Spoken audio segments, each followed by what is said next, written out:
Kalau kita pengen tahu Ustaz, keutamaan dari wakaf itu apa Ustaz Firman?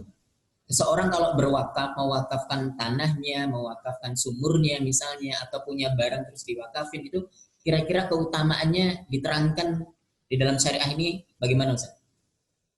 Iya, pertama begini, kita berangkat dari kesepakatan bahwasanya memang ulama tidak menemukan bahwa ada dalil yang eksplisit berbicara tentang wakaf ini. Tapi yang indikasinya kepada wakaf itu ada.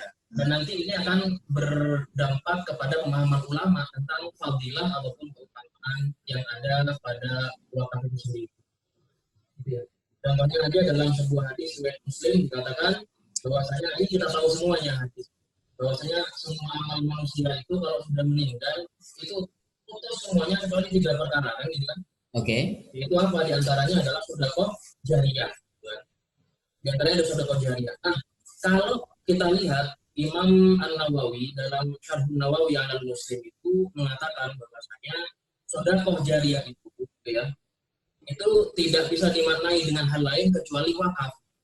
Bahkan Al-Khatib bahkan Khatib Asy-Syarbini sendiri dan Khatib Asy-Syarbini sendiri itu dalam dalam Mughniyatul Muhtaj juga menjelaskan bahwasanya sedekah jariyah itu dimaksudkan untuk apa? Untuk wakaf saja, tidak yang lain maknanya.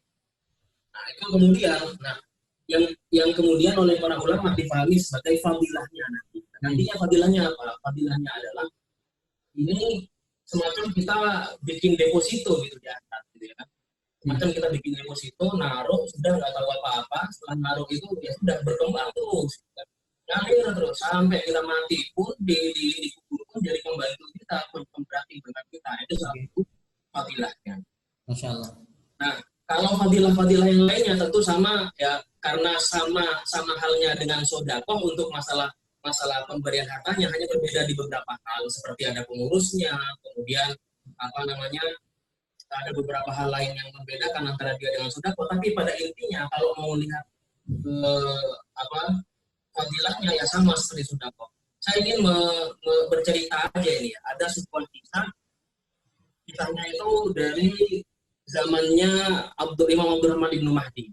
Beliau ini hidup di era tahun 130 sampai 180-an Hijriah. Ya, satu zaman lah, semasa kira-kira dengan Imam Abi Hanbal, dengan Imam Syafi'i.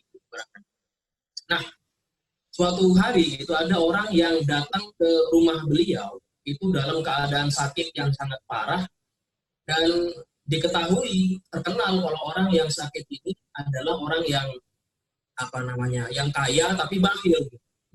Nah, dia ini kaya tapi bakhil. Okay. Nah, datanglah dia ke rumah Syekh Ibnu Abdurrahman Ibnu Mahdi ini.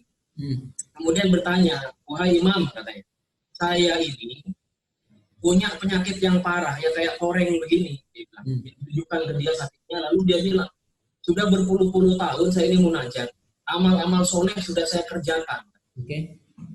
Ya, kecuali amal-amal soleh yang berkaitan dengan mal itu tadi ya. Akhirnya beliau kemudian mengatakan kepada si laki-laki ini, apa kata Syekh Mahdi? Beliau mengatakan, "Kamu coba." Beliau tidak mengarahkan untuk bersedekah, enggak. Beliau mengarahkan untuk datang ke sebuah kampung yang kering gitu. Datanglah kamu ke kampung yang kering yang di sana tidak menemukan sumur untuk orang-orang minum darinya. Baik. Maka beliau menyuruh untuk itu dan mencari orang untuk mengurusnya gitu, dan supaya menjadi sumber minuman orang-orang yang ada di sana. Datanglah dia, keluarlah dia dari kampungnya, mencari perkampungan yang kering, dan dibuatlah sumur, lalu diminta kepada orang yang mengurus sumur itu untuk mendoakan orang yang mewakafkan sumur ini supaya sembuh penyakitnya. Seminggu setelah itu kemudian sembuh. Nah, ini diantara salah satu fadilahnya. Jadi ya sama aja dengan fadilah sedekah pada umumnya. Di antaranya adalah untuk menyembuhkan sakit, memperpanjang umur dan lain sebagainya. Termasuk ini bisa menjadi wasilah kita. Kita bertawasul dengan terhadap hajat-hajat kita, bertawasulnya dengan apa? Dengan sedekah jariyah kita. Ini barangkali. Baik, terima kasih Ustadz Firman, Masya Allah. Barangkali saya review sebentar karena beberapa orang mungkin suaranya Ustadz Firman agak kurang jelas begitu ya. Bahwa Ustadz Firman tadi menjelaskan salah satu dalilnya itu adalah sabda Nabi Muhammad SAW yang sudah kita hafal sekali, idza mata ibnu Adam in qata amaluhu min thalath. Yang nomor satu, sodakotin jariyah. Nah, beberapa ulama memaknai sodakoh jariyah ini adalah wakaf. Begitu Ustaz Firman ya? Ya. Kemudian keutamaan lainnya tadi bahwa satu cerita di zaman Abdurrahman bin Mahdi itu ada seorang yang sakit menahun, sudah berkunjung ke beberapa dokter tidak sembuh, kemudian diberi nasihat oleh salah satu ulama untuk mencari kampung yang kekeringan air, kemudian wakaf sumur di sana. Begitu ya. Oke. Okay. Kemudian dengan amalan itu berwasilah berdoa kepada Allah sehingga sembuh penyakitnya. Masya Allah. Ini menunjukkan keutamaan wakaf itu besar sekali. Oke, Ustadz Firman, terima kasih.